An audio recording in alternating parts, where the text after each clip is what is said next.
Hi అండి, welcome back to farmer junction agri. మరలా 1 week తర్వాత ఒక వీడియో అయితే చేస్తున్నాను.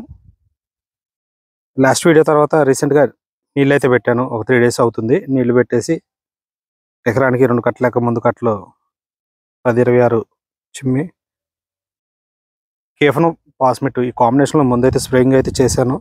నల్లి ఉధృతి అయితే అంతగా అయితే లేదు, ఏదో కొంచెం అక్కడొకటి అయితే ఉంది, కానీ అంతగా ఉధృతి అయితే కనిపించట్లేదు. నల్లి ఉధృతి కొంచెం అయితే తగ్గింది.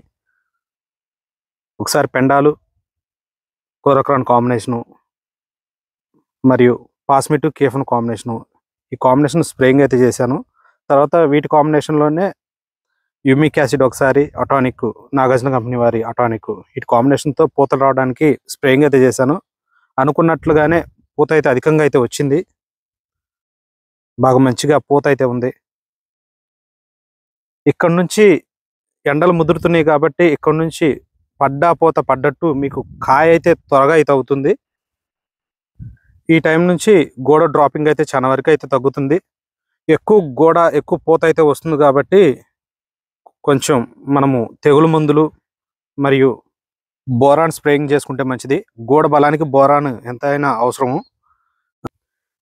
చెట్టుకి పై బలాన్ని ఇచ్చి గోడ డ్రాపింగ్ అవ్వకుండా అయితే చూస్తుంది బోరాన్ ఒకసారి స్ప్రేయింగ్ చేసుకుంటే మంచిది. ఏవైనా సరే తెగులు మందులు అమిస్టా టాప్ కానీ ఎర్గాన్ కానీ ఇవి ఒకసారి ఏదో ఒకటి ముందు స్ప్రేయింగ్ చేసుకుంటే మంచిది.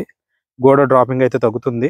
యాక్చువల్గా అసలు మామూలుగానే ఈ టైంలో గోడ డ్రాపింగ్ అనేది చాలా అయితే తగ్గుతుంది. ఎండలు ముదిరే కొద్దీ పడ్డట్టు కాయ రూపం అయితే దాల్చుతుంది.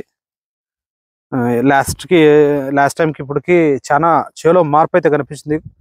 కొత్త తంతితోటి కొత్త పూత మొత్తం ఒక స్టెప్ అయితే పెరిగింది తోట మొత్తం.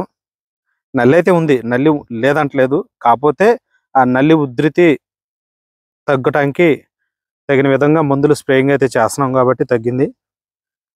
ఎక్కువగా నల్లిని తగ్గించుకోవాలంటే మొన్న చెప్పినట్టుగా కోరక్రాను, పాస్మిట్, కేఫను, రోగారు, అక్టారా మరియు జంపు ఇలాంటివి స్ప్రేయింగ్ చేసుకుంటే మంచిది. రీజెంట్ హై డోసు స్ప్రేయింగ్ చేయడం వల్ల నల్లి ఉధృతి అయితే తగ్గుతుంది. పై ముడత కింద ముడత కూడా తగ్గుతుంది రీజెంట్కి.